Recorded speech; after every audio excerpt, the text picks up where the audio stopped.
Hey everybody, I'm more or less going to make a video because I was so confused by watching this guy on YouTube.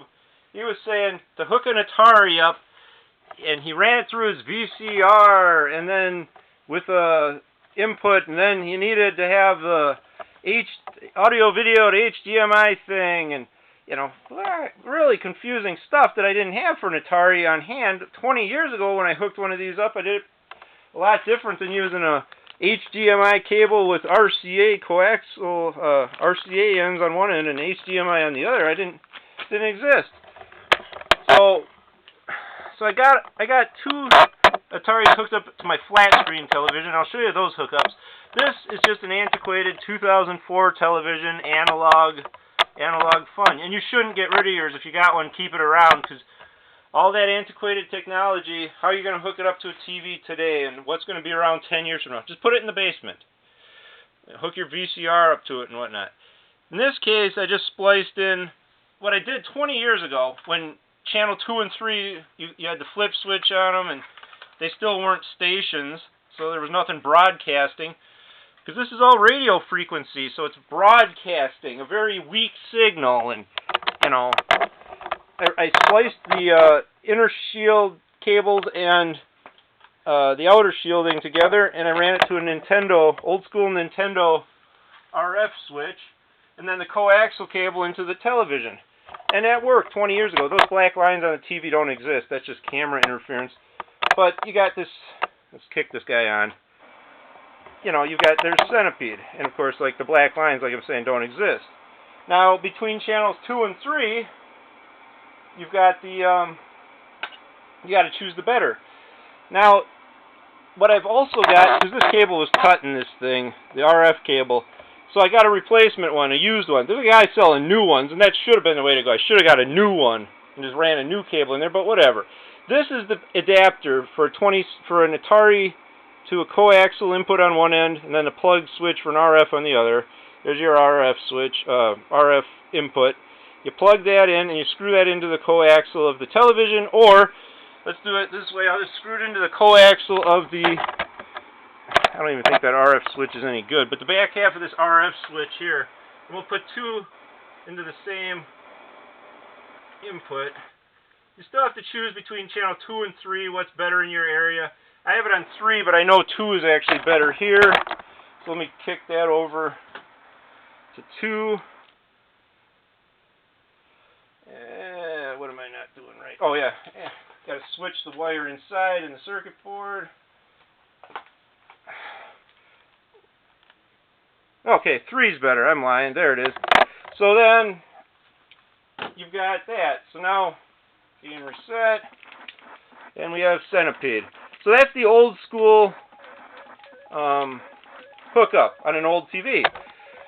And you had, you know, these kind of things with the screw-ins for the UHF, VHF. You're not going to use that anymore when you come over to waking up to, hey, I have a flat screen TV. What do I do? Let me turn this off back here so I don't have the sound interference. So you've got a flat screen today, right? Well, you're going to have, and in both cases my TVs are Emerson's, by the way. This TV was built in 2011. Can we read? You can read here how at the top it says USB, very top, that's a USB input. Then you got the HDMI, you got an HDMI 2 back here. Then you have 3 that say analog. Analog in, video. Then you have analog PB and an analog PR.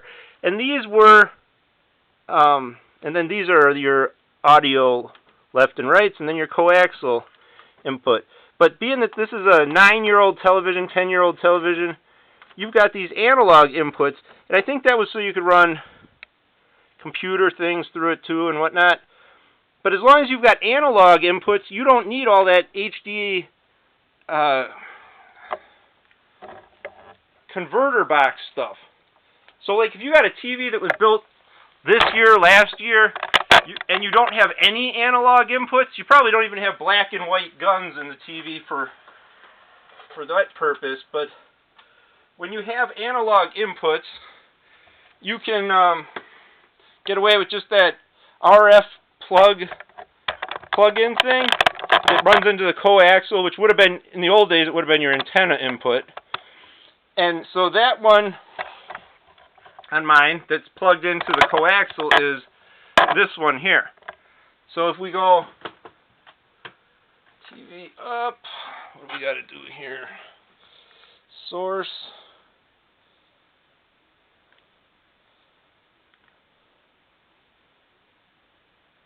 Oh, I know what's missing. I got to plug the power into it. Okay, so it should be source TV if it's coming in as a antenna. I bought a new battery pack and I'm running it between these two Ataris right now. All right, I'm gonna put this battery pack connection in there. So now we have Pac-Man. Perfect screen. Now this joystick, I'm going to say a lot of things because this joystick is actually from the Atari Flashback 2. The 1s and 2s still had pin connectors at the joysticks, and they're cheap. Rather than trying to get an old joystick to work, because the old ones are kind of shitty inside, but you can get a brand new joystick for real cheap from an Atari Flashback and use it on an old system. Now this system is got the black face, so it's known as the Vader. Star Wars was really popular in '81 or whatever hell year this came out. And so that's that. So that's a connection with the RF input plug-in to coaxial. Now this Atari, let me just bring the power down. This Atari down here has been converted to, so you don't have a RF input anymore. You have the RCA jack inputs, red, blue, and yellow, 3 in the back, and it's a circuit board kit that they sell. You can install yourself. You can get it partly already done, and then you can install it yourself. There's different categories of expense for that. No instructions with it. And then you got to run RCA cables either up into the television, or you can use that RCA to HDMI if you got an HDMI input. Now, what I found, so let's turn this one on. I'll show you how that looks. So with RCA cables, we're going into, I think, the video input at this point. And this is an old school joystick here I have hooked up to this one.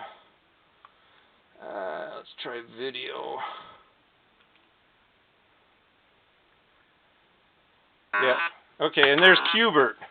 Now, from what I understand about the games, also, when you get into like the Atari Flashbacks and all those things, but they don't have Qbert, they don't have Pac-Man, they don't have Donkey Kong, they don't have, you know, well, really all the ones that people are looking for. It's because copyright issues. Nintendo made Donkey Kong, for example, before they were making their game systems. And a lot of games still stayed around late. Like this game here, Pro Wrestling, or Title Match, it doesn't even say for an Atari anywhere on it, and this came out in 1987. Copyright 1987. And you're going, you gotta be kidding me. Nobody was playing that by then.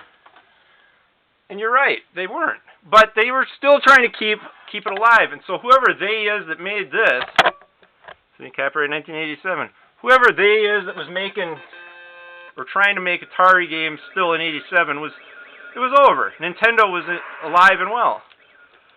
So that's that. But anyway, if you're gonna hook this stuff up to a flat screen TV, keep your older stuff, because if you try and plug it in to like a new now TV, this is 2020,